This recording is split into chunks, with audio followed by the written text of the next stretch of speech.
Response by audience members to speakers, especially those who are public figures, can be seen as a coordination problem. This coordination problem is not just between the speaker and audience members, but also between the members themselves. Nonverbal activities such as observable audience response are contagious and relatively time-constrained, allowing audience members to communicate their agreement or disagreement with the speaker and with each other. Observable audience response such as applause, cheering, laughter, booing, and chants are influenced by multiple factors, such as the composition of the audience, the number of those in attendance, the seating arrangements, the acoustics of the venue, and instructions from the host and moderators. The major observable audience response types include chants, cheering, applause, laughter, and booing. Laughter is perhaps the evolutionary starting point, with it being automatic, reliable as an indicator of an individual's emotional state, and contagious by being easily spread amongst audience members. Booing, while it's perceived as negative, can be used in opposition to the speaker or in support of a public figure's negative statement, and may be seen as almost as primal as laughter. Cheering, likewise, is loud and takes a lot of vocal energy and is often supportive of a speaker. A final vocalization is that of chanting.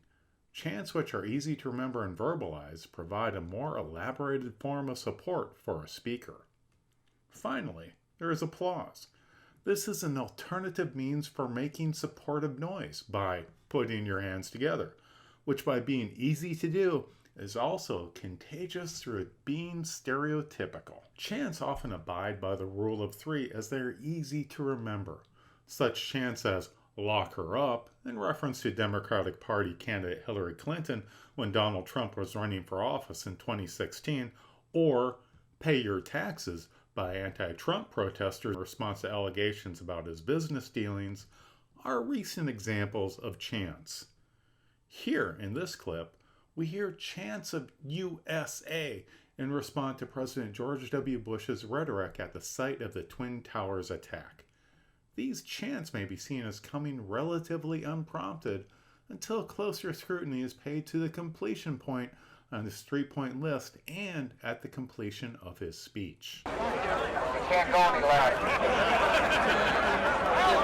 I want you all to know that America today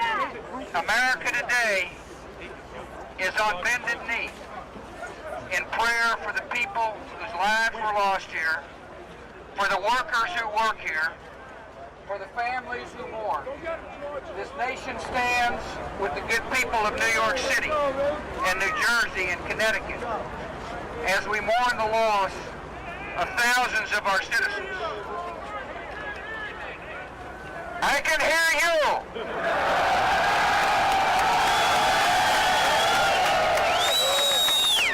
I can hear you. The rest of the world hears you. And the people who knock these buildings down will hear all of us soon.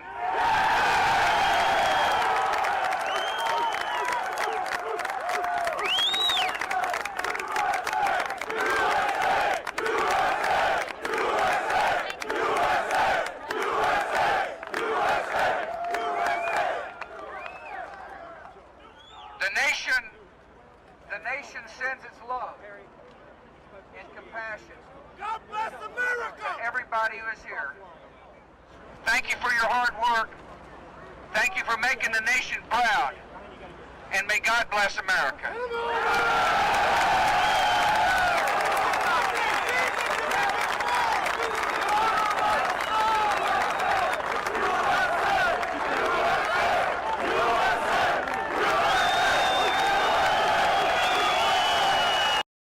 Applause can be seen as an indicator of audience approval of comments, although there is a greater level of control over this than other forms of audience response.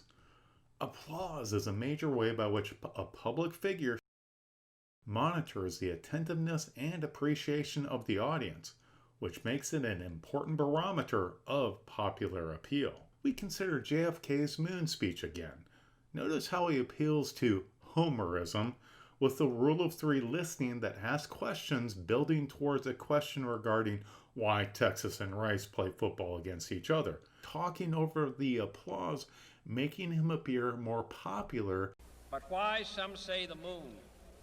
Why choose this as our goal? And they may well ask, why climb the highest mountain? Why, 35 years ago, fly the Atlantic? Why does Rice play Texas? We choose to go to the moon. We choose to go to the moon.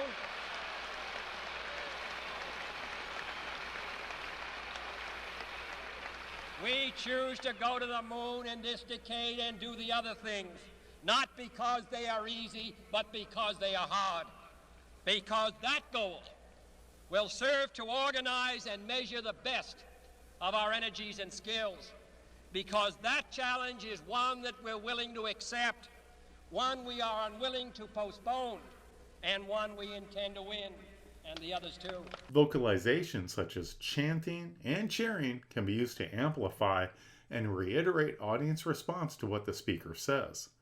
These vocalizations are more energetically involved, so should be seen as a greater investment by the audience members engaging, and should also affect the social identity. While audio of this clip isn't as good as a quality as some of the other video, we hear Martin Luther King eliciting applause and cheering, while some chanting in the background through his "I Have a Dream" speech. Not by the color of their skin, but by the content of their character.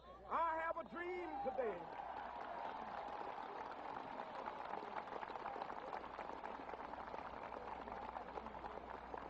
Laughter is perhaps one of the more interesting of observable audience responses to study.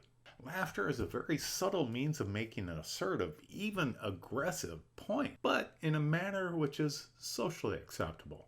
By the audience laughing, they're engaging in a very primal sharing of positive affect, which is a major means by which groups can address difficult issues by influencing their own emotional state in a positive manner.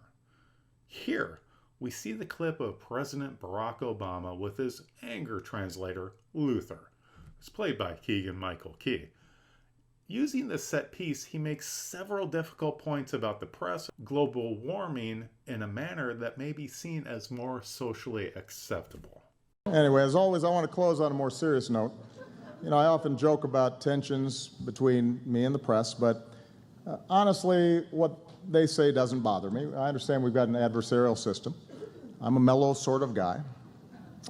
And that's why I invited Luther, my anger translator, to join me here tonight.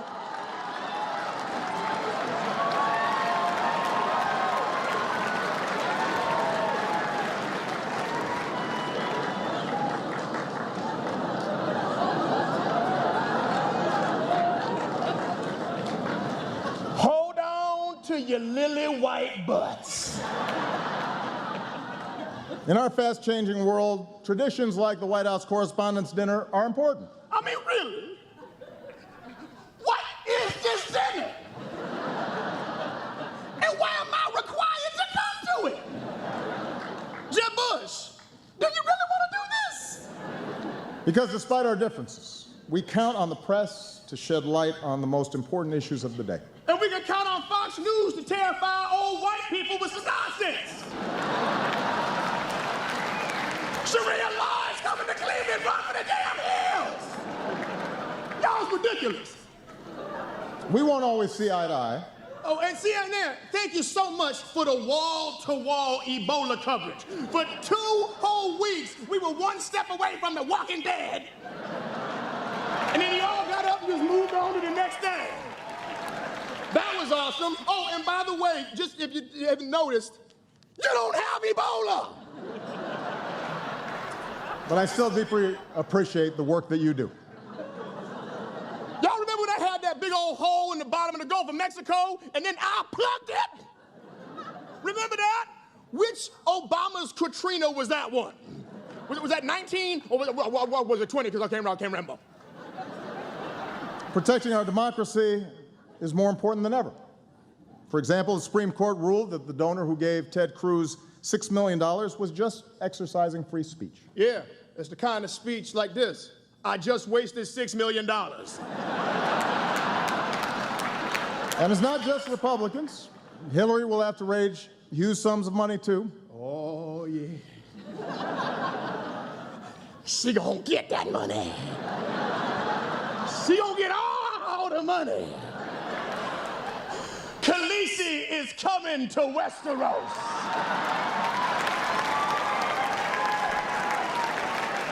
Watch out! Whoa! The nonstop focus on billionaire donors creates real problems for our democracy. And that's why we're running for a third term. No, we're not. We're not? No. Who the hell said that? But we do need to stay focused on some big challenges, like climate change. Hey, listen, y'all, if you haven't noticed, California is bone dry. It looked like a trailer for the new Mad Max movie up in there. Y'all think that Bradley Cooper came here because he wants to talk to Chuck Todd? He needed a glass of water. Come on. The science is clear. The science is clear. 9 out of the 10 hottest years ever came in the last decade. Now, I'm not a scientist, but I do know how to count to 10. Rising seas, more violent storms. You got mosquitoes, sweaty people on the train stinking it up. It's just nasty. I mean, look at what's happening right now. Every serious scientist says we need to act. The Pentagon says it's a national security risk. Miami floods on a sunny day, and instead of doing anything about it, we've got elected officials throwing snowballs in the Senate. Okay, Mr. Okay, I think I got it, bro. It is crazy. What about our kids? What kind of stupid, short-sighted, irresponsible bull? Whoa! Hey! What? Okay, no, hey.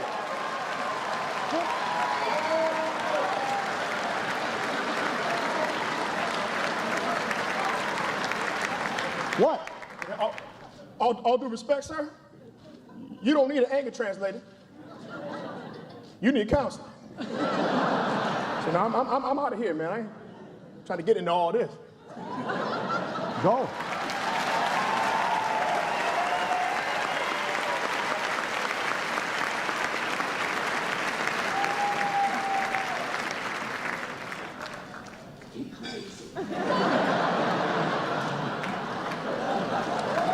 Luther, my anger translator, ladies and gentlemen. These examples of applause, cheering, chanting, and laughter show how all play a role in not just how the audience coordinates with each other, but also how others perceive the political figures. While we don't see examples of booing, we do know it is a powerful tool. It can signal ambiguity in a crowd and how they feel about a political figure. This is especially the case if there is a mixture of booing with cheering, applause, and laughter. This mixture of OAR is more likely to be accentuated if the crowd is large and mixed. With Donald Trump in his first debate, it was attended by around 6,000 individuals, of which many were newcomers and clustered together. On the other hand, booing can be invited by the speaker, either by a politician requesting a supportive audience to voice antipathy towards the opposition, or by a politician playing to a larger crowd watching on television.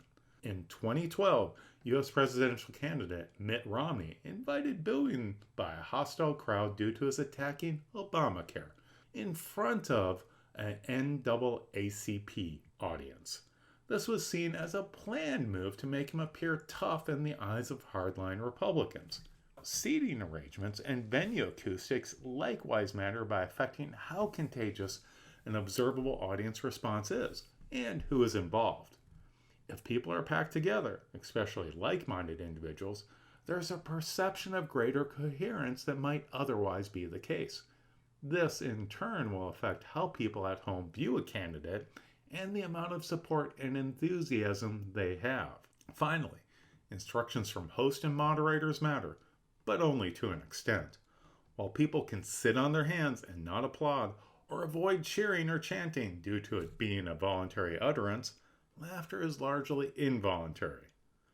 The question is ultimately, can observable audience response be considered a form of speech?